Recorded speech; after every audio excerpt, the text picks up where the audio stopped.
welcome to Something Sulit Belajar Just Watching.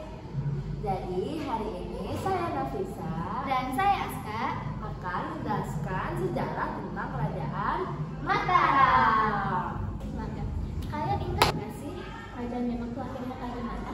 Gimana tuh Pak? Jadi Hadiwijaya itu raja terakhir kerajaan Demak itu memindahkan kerajaannya ke Pajang. Tapi untuk menyingkirkan Arya Penangsang tuh dia butuh bantuan dari Ki Pamanahan.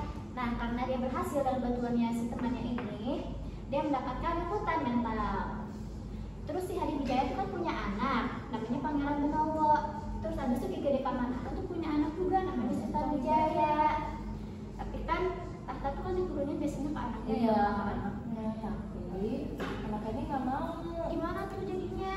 Jadinya tuh dikasih ke mana? Ke anak-anaknya. Anak-anaknya yaitu Sutawijaya. Nah, dia itu anaknya si Ki Iya, Pamanahan. Sutawijaya itu anaknya Ki Pamanahan, tapi anak-anaknya Hadiwijaya. Nah, habis itu Hadiwijaya ngasih tahtanya ke anaknya nih, Tapi dia nggak mau. tapi dia nggak mau. Jadi akhirnya Hadiwijaya ini ngasih tahtanya ke anak angkatnya yaitu Sutawijaya atau Panembahan Senopati. Nah, Sutawijaya ini memindahkan Pajang, kan awalnya di Pajang tuh ke hutan Mentau, si yang dipunyainya bapaknya. Ya.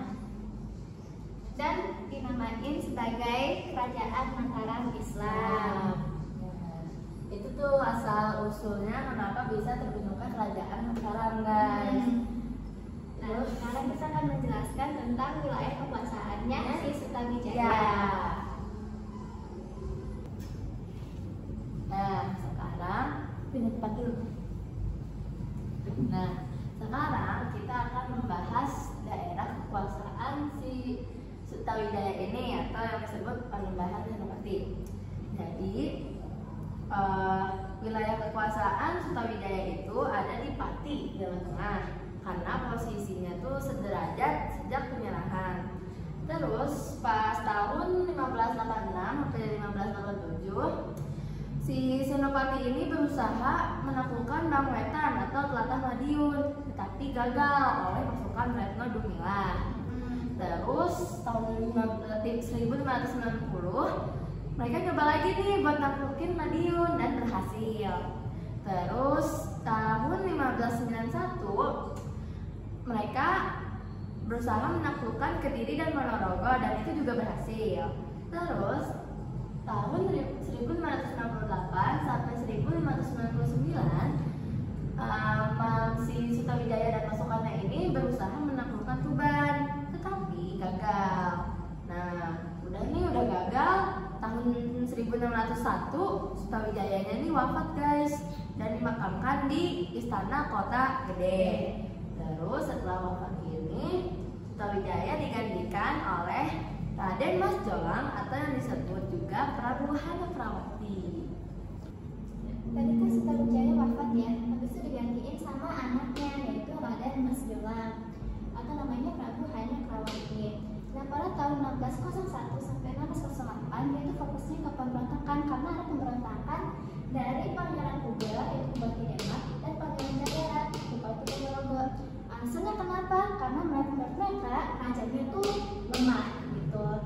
Jadi di situ dia tuh nggak melakukan ekspansi tapi cuma hanya fokus ke pemberontakan dari dalam.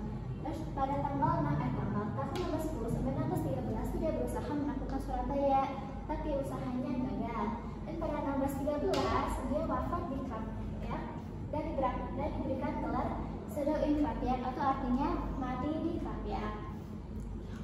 Habis itu digantiin sama anaknya yaitu Sultan Agung Hamengkubuwono. Pada tahun 1614 dia berusaha melakukan Surabaya tapi usahanya gagal.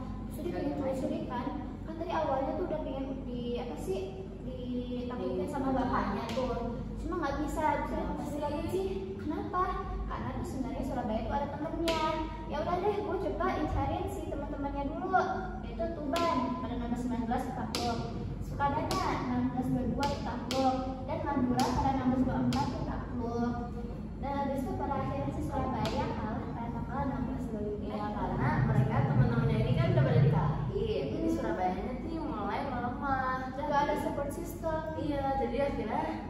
berhasil dikalahkan. Nah kan yang dia udah mulai melakukan ekspansi wilayah di bagian timur, ya kan? Habis itu sekarang dia mencoba lagi udah deh ke barat. Nah di barat tuh ada VOC yang di Jakarta. Habis itu dia berusaha untuk ngalahin, tapi usahanya gagal. Itu pada tahun 698. Setahun kemudian dia coba lagi tahun 699, tapi gagal lagi tuh. Kenapa? Sebenarnya tuh udah hampir menang tuh, udah hampir dapat Jakarta. Masalahnya cuma VOC-nya tuh dia mulai pinter juga gitu, dia sebenarnya lebih jenius sedikit. iya, apa ya yang gaya kita punya? Oh, kan kita banyak orang, ada banyak kotoran. Ya udah deh dilemparin. Dan pada Makanya akhirnya jadinya gagal. iya gagal karena kita tuh apa pasukan si siapa nih? Si inilah ini si Ya ini ya. Itu tuh mereka ya ini lah apa kebauan gitu lah gara-gara matahari karena kotorannya tuh dilemparin ke muka. Ya lagi mandi tuh juga lagi dilemparin gitu. Ini kayak dan pada 1645 itu si Sultan Agungunyo Krokusumo itu wafat. Setelah Sultan Agung Hanyokrokusumo ini wafat, itu digantiin katanya sama Sultan Amangkurat. Tapi Sultan Amangkurat ini kan juga punya saudara ya, Raden Halid. Jadi pas ketika Sultan Amangkurat ini berkuasa, Raden Halid ini ngeberontak karena kenapa? Karena dia menganggap Sultan Amangkurat satu ini lemah. Jadi si siapa namanya Raden Halid ini kerjasama sama Trunojoyo, terus Adipati Anom yang merupakan bapak anak, terus Karaeng Gasong sama Panembahan Gili. Terus karena udah diberontak gitu kan, nah si Sultan Amangkurat satunya ini tuh kabur, dia lari ke Batavia buat minta bantuan VOC. tapi dia wafat guys di tengah jalan. Nah terus karena dia udah wafat, Trunojoyo yaitu yang ini nih yang tadi ngeberontak juga, itu dia jadi berkuasa.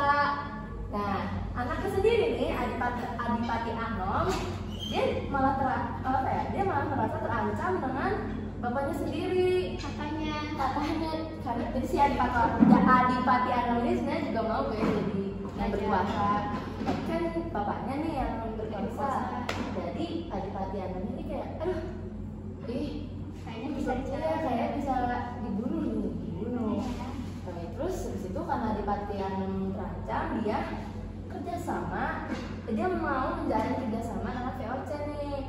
Terus dia udah bilang ke VOC-nya, terus VOC-nya nih setuju, tapi dia ngasih syarat. Ada 4 syarat. Yang pertama, si Adipati Anom ini harus jadi raja boneka mereka. Terus yang kedua, harus wilayah pesisir Jawa ini harus dikuasain sama VOC biar jadi jaminan. Iya, biar jadi jaminan. Yang ketiga, monopoli beras. Yang keempat, biaya perang ditanggung sama si Adipati Anom. Ya, nah udah nih karena si Adipati Anom ini ngebet banget pengen jadi raja ya. Terus ya udahlah, dia nggak mikir panjang, jadi dia setuju dengan VOC ini, dia setuju dengan syarat-syarat ini. Dan setelah udah memenuhi nih syarat-syarat itu semua, Adipatong ngedirin istana baru di Solo. Yang kedua dari